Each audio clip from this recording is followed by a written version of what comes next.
Cordial saludo, tutora y compañeros, espero se encuentren muy bien. El día de hoy vamos a abarcar un tema nuevo que es el de explorar la diversidad microbiana y su ecología social a la agricultura.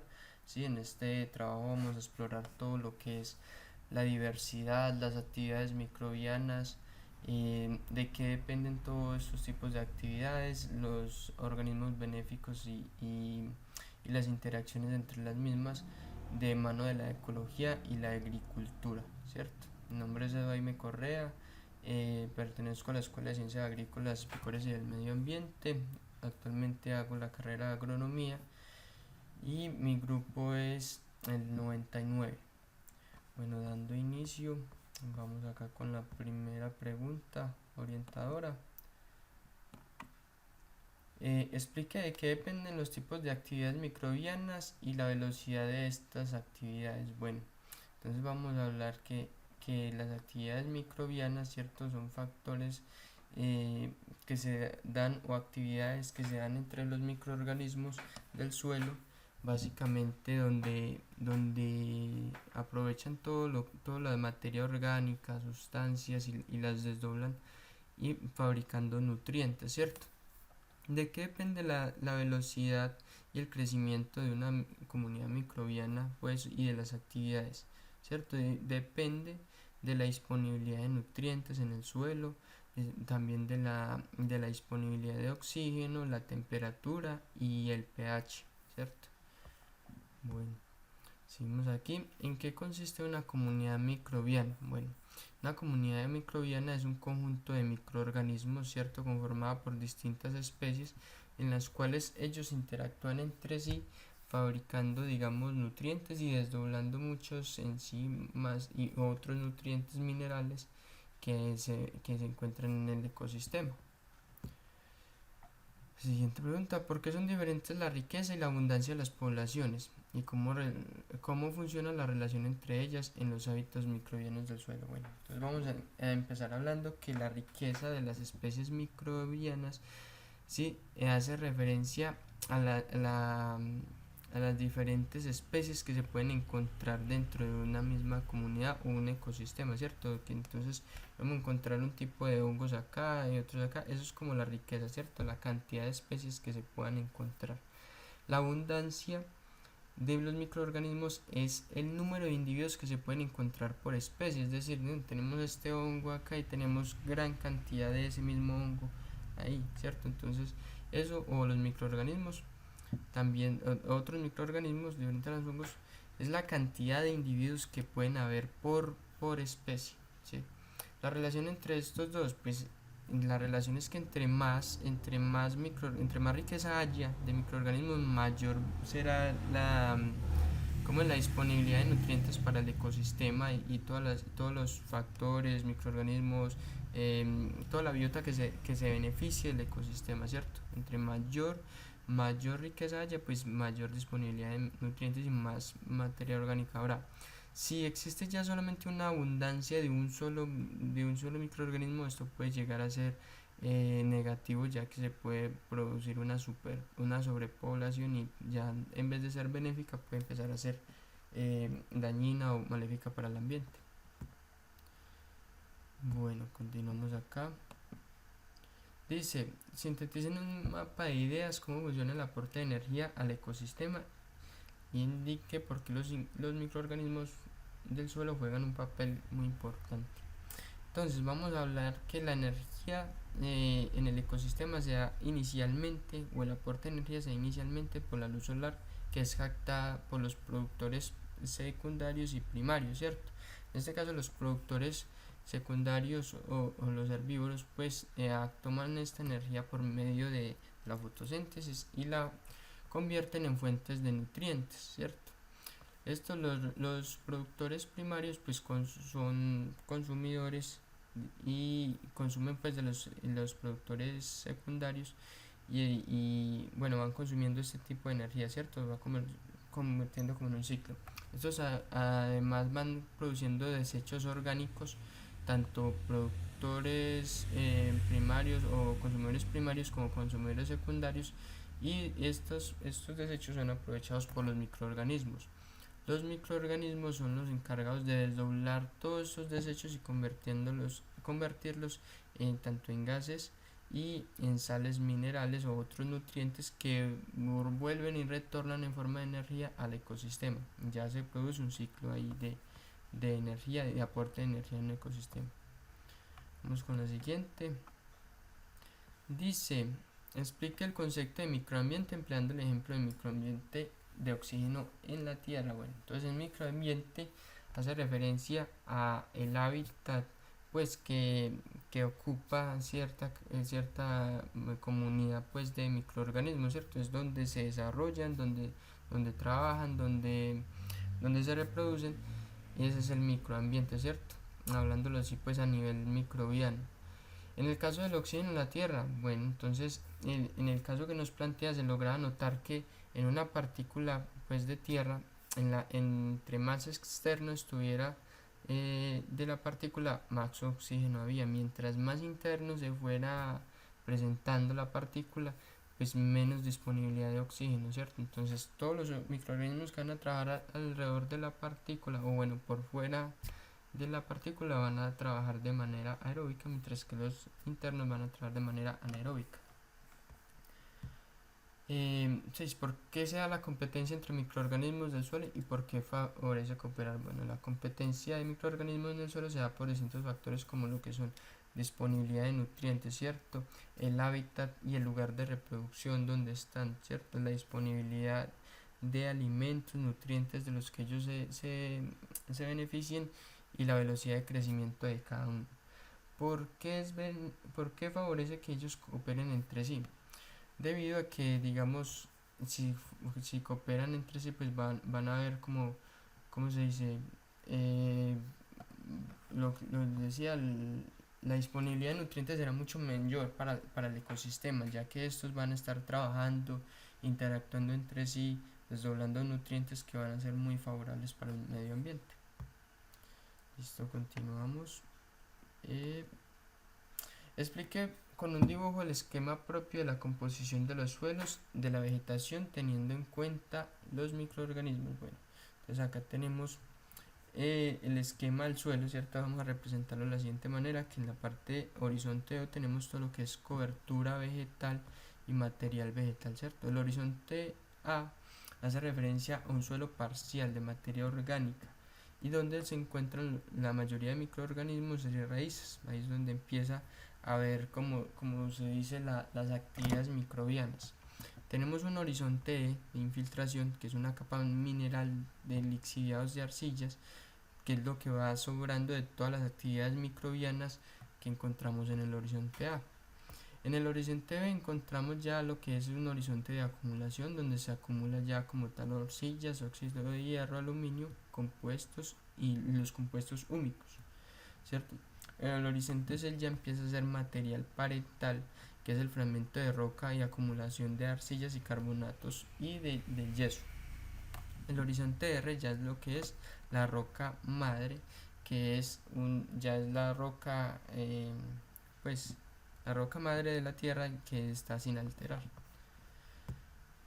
Dice, define rizosfera. Dice, es una capa de suelo donde se produce la mayor interacción dinámica entre lo que es las raíces y los microorganismos, ¿cierto? En este lugar interviene tanto microorganismos como la mesofauna, que son todos estos insectos que encontramos en este lugar, que también están haciendo trabajo de desdoblar materia orgánica, convirtiéndola en nutrientes, ¿cierto? El efecto rizosfera, bueno, como les decía, es la interacción que tienen plantas y microorganismos por medio de sus raíces, donde las plantas van secretando como de sustancias que son muy beneficiosas para los microorganismos, y estos a su vez toman esas sustancias, las desdoblan y las convierten nuevamente en nutrientes para la misma planta, ¿cierto? Esto es como una asociación mutua entre ellos dos. Continuamos. ¿En qué región del suelo es más activa? ¿Qué región del suelo es más activa desde el punto de vista microbiano y por qué? Bueno, la región más activa, según las lecturas, es el horizonte A, donde se concentra todo lo que es materia orgánica, microorganismos, y la mesofauna, ¿cierto? ¿Por qué es más activa? Porque en este lugar, como le comentaba anteriormente, se da una interacción entre estos tres comunidades: microorganismos, insectos y las raíces de las plantas, ¿cierto? Todo el mundo está trabajando, desdoblando nutrientes, em, em, fabricando, haciendo actividad microbiana en todos sus sentidos, ¿cierto? Continuamos. ¿Qué son las CBS y cuál es su importancia fundamental? Bueno, las CBS son las costas biológicas del suelo y en ellas se hallan comunidades bióticas bueno, donde se hallan comunidades bióticas conformadas por partículas de suelo, cianobacterias, algas, hongos, líquenes, biofritos y demás hepáticas, ¿cierto? Es donde, mejor dicho, son todas partes donde se hallan, en las partes del suelo donde se hallan todo este tipo de organismos y microorganismos del suelo, ¿cierto? Es importante porque aporta, digamos, de una u otra manera el carbono y nitrógeno al suelo, incrementando así una estabilidad en él y digamos, previniéndolo del tema de la erosión, conservando mucho su estructura y el hábitat de los mismos microorganismos. Dice, ¿en qué factores rige el grado y tipo de actividad microbiana en el suelo? Bueno, esto es algo que ya hemos venido repitiendo, que los factores dependen mucho de la disponibilidad de nutrientes, ¿cierto? En el suelo, disponibilidad de oxígeno, la temperatura, el pH, el hábitat donde se desarrollan, la accesibilidad a los nutrientes o al sustrato de los cuales se benefician y el tiempo, ¿cierto? Seguimos aquí con ¿por qué es posible la especiación alopátrica en el suelo profundo? Bueno, es posible ya que es la capacidad de adaptación que tienen los microorganismos para reproducirse entre sí, ¿cierto? Esta especiación se da por la distancia que forma una barrera física o una gran distancia, como digamos, ¿cómo se dice? Digamos, hay una especie de microorganismos y entran en un ecosistema donde van a estar separados por una barrera, ya sea un río, ya sea incluso un muro concreto donde no pueden eh, cruzarse entre ellos genéticamente y empieza a haber como una diferenciación entre este microorganismo y por eso se va dando la especiación alopátrica entre los microorganismos. Dice, ¿por qué la diversidad y abundancia de los microorganismos del suelo juegan un papel fundamental en la sostenibilidad del ecosistema? Bueno, la diversidad de microorganismos y la abundancia juegan un papel muy importante, ya que entre mayor número de microorganismos y organismos hayan en un ecosistema, pues mayor será la actividad microbiana, ¿cierto? Mayor será, digamos, la disponibilidad bueno, el favorecimiento del desdoblamiento de materia orgánica, que muchas veces es contaminante. Entonces, al haber gran cantidad de diversidad de microorganismos que se beneficien de esto, pues vamos a tener como actividad microbiana beneficiosa para el mismo ambiente. Y esto hará que se recuperen muchos, se restablezcan muchos ecosistemas. Seguimos acá. Dice, nombre 5 grupos microbianos y su función. Bueno, tenemos entonces aquí el tema de las bacterias fijadoras de nitrógeno, cierto, que ellas básicamente lo que hablan es el tema de que apoyan en la fijación de nitrógeno en el suelo, cierto.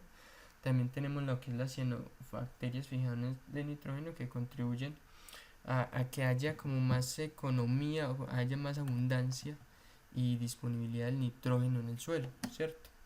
Tenemos los hongos micorrízicos arbusculares, que son estos de acá, que ayudan básicamente a que las plantas puedan encontrar, digamos, el fósforo asimilable en el suelo y estos al mismo tiempo se benefician de sustancias que producen la planta, ¿cierto? Encontramos las bacterias solubilizantes del fósforo, que son estas que ya desdoblan todas estas materias convirtiendo en fósforo asimilable para las plantas, que ya ahí hacen lo que hacen los hongos micorrízicos, aportárselos a la planta como tal. Tenemos las bacterias nitrificantes y desnitrificantes, que son las encargadas tanto de mantener ese ciclo del nitrógeno en el suelo, de fijar nitrógeno, y otras de ya ir sacando ese que se va acumulando, que puede ser ya dañino para las plantas. Nombre 3 factores claves que controlan la dinámicas de la biomasa microbiana del suelo. Bueno, los tres factores importantes para eso básicamente hablan del medio y la humedad que haya, ¿cierto? En el hábitat, ¿cierto? La disponibilidad, repito, la disponibilidad de nutrientes que haya en ese mismo ecosistema, la materia orgánica, ¿cierto? El pH en el cual esté, ¿cómo se dice? Al cual estén expuestos todos estos microorganismos, y las otras comunidades que hayan dentro del ecosistema. ¿Por cuáles factores es gobernada la variabilidad de la biomasa microbiana? Bueno, básicamente ¿por qué lo gobierna? Digamos, la biomasa microbiana está gobernada principalmente por la materia lábil o fresca. Básicamente habla de la materia orgánica disponible en el suelo que esté fresca, o sea, que no lleve, que tenga los nutrientes disponibles para poder hacer aprovechamiento de ellos, ¿cierto? Otros factores son la temperatura, humedad y el manejo del suelo que haya en este ecosistema. ¿Cuál es el principal reservorio de nutrientes en ecosistemas pobres? Y argumentos sobre. Bueno, entonces el principal reservorio de nutrientes lo tenemos, lo que es la biomasa del suelo, ¿cierto? Y esto está ubicado en el horizonte A, ¿cierto? Donde encontramos la mayor disponibilidad de materia orgánica del ecosistema, ¿cierto? Ahí encontramos lo que son las hojas en estado de senescencia, así que van, ¿cómo se dice? Que van muriendo, pero van dejando este banco de nutrientes disponibles para los microorganismos. Y digamos, en un bosque seco tropical, la biomasa microbiana del suelo obtiene todos sus nutrientes de todas las hojas secas que se encuentren en ese momento, ¿cierto? Por eso es muy importante como la diversidad de plantas en un ecosistema, y más en un bosque seco tropical, porque mayor número de hojas distintas, pues hablándolo así, habrán, y la disponibilidad de nutrientes va a ser muchísimo mejor. Dice, ¿por qué el tamaño de la biomasa microbiana puede proveer un estado de productividad de un ecosistema restaurado? Digamos, en este caso, el tamaño de la biomasa, ¿cierto? Que haya en ese suelo, pues acelerará o retardará la restauración de un ecosistema, o mantendrá a sí mismo ese nivel de restauración, ¿cierto? Por eso es muy importante siempre mantener como con buena cobertura los suelos, que evitar el tema de destrucción de microorganismos con el uso tal vez de herbicidas y estas cosas, y más bien aportar en materia orgánica. Si uno sostiene una buena biomasa en el suelo, pues vamos a tener que no se va a sufrir por disponibilidad de nutrientes, y el ecosistema va a mantener siempre como funcionando al 100, como decimos por ahí. Seguimos acá. ¿Qué se puede concluir de las prácticas de restauración usando plantaciones mezcladas? Pues básicamente lo que les comentaba, es muy importante tener este tipo de mezcla de plantaciones, ya que cada planta, cada organismo en un ecosistema,